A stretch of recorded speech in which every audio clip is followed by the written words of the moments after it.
Ano nga bang mangyayari mga tropang kalapatids pagka tinos natin yung mga YBs natin na sobrang bata mga tropa? Ano nga ba yung mga pwedeng mangyari? Mawawala ba sila o makakabalik? Panoodin natin, let's go.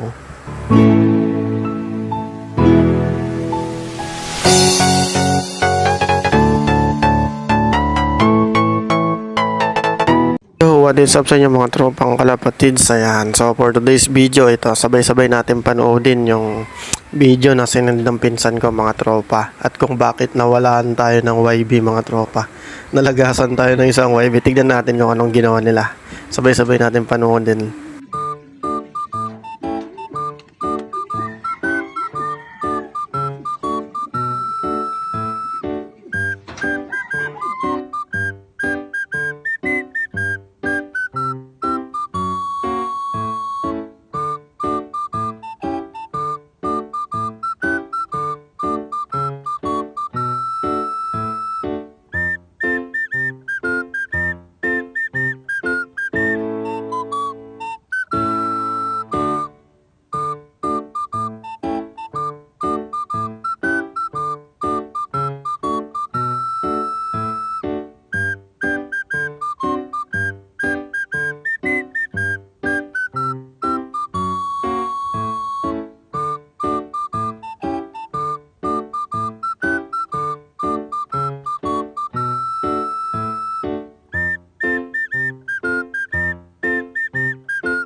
Ayan o mga tropang kalapatid, so napakalinis ng ginawa ng Lukman natin. So ang susunod dito, pagkatapos niya mag-spray at maglinis, tapos na siyang mag-disinfectant, maglinis ng loob, magpapakain na siya mga tropa.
So yun mga tropang kalapatid, share ko lang itong dalawang to, itong kak at hen, papaliguan natin to ngayon dahil nga i-breed natin sila mga tropa. Dito tayo kukuha ng pang north natin. Let's go. At yun mga tropang kalapatid, ayan yung makikita nyo, merong yelo yung pampaligo ng mga ibon natin. Ayan, mali mula ngayon mga tropa is ganyan na yung gagawin natin para makarelax yung mga muscle ng mga ibon natin, lalong lalo na sa mga flyers mga tropa. Mabisa to mga tropang kalapatids, pagkagaling ng karera yung mga ibon nyo, tapos dadating yung araw na magpapaligo kayo, medyo lagyan nyo ng konting yelo mga tropang kalapatids para man lang ma-refresh, tapos makarelax yung mga muscle nila, dahil nga yung mga muscle ng ibon natin pagkagaling ng malalayong karera namamaga mga tropang kalapatids, at masakit yung katawan nila mga tropa. Para naman makarelax sila, lagyan natin ng konting yelo mga tropa para may lamig yung tubig na pagpapaligo nila. Much better mga tropa kung hahaluan nyo na rin ng powder na para dun sa kuto nila mga tropa, tapos pampatibay ng mga balahibo nila. So yan mga tropang kalapatids, panoodin natin magpaligo yung lupman natin.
So yun mga tropang kalapatids, umabot na nga ng anong oras na rin, hapon na.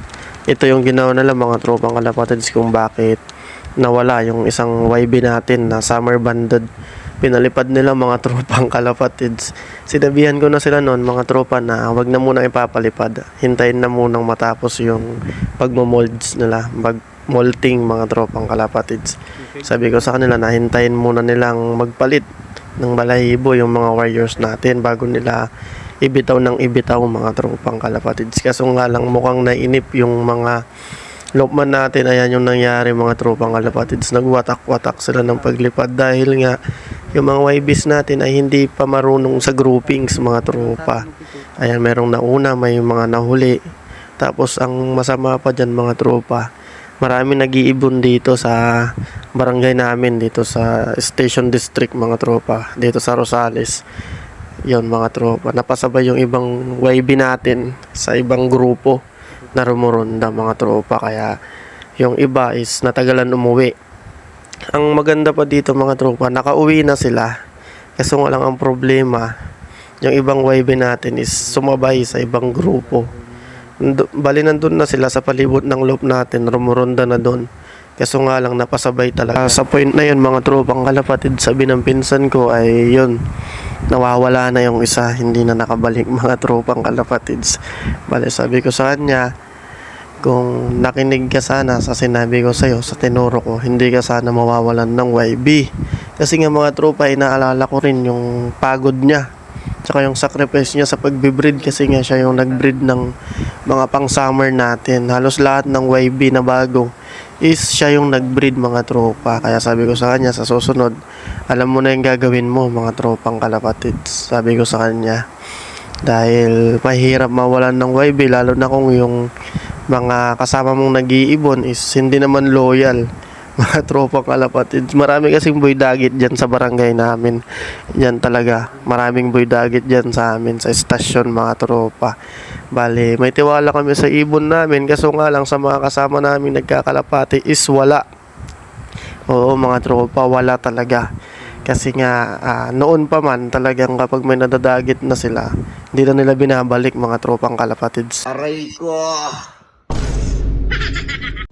So yung mga tropang kalapatids, bali naabot na ng gabi, wala talaga yung ibon na inaabangan natin, nadagit na yun sigurado. So hanggang dito na lang mga tropa, tatapusin na natin yung video dito. Salamat sa panonood at kung hindi ka pa nakasubscribe, naka-follow, please follow, like, and share. Ganon na rin sa Facebook natin, tsaka sa YouTube channel at sa TikTok natin. Goodbye!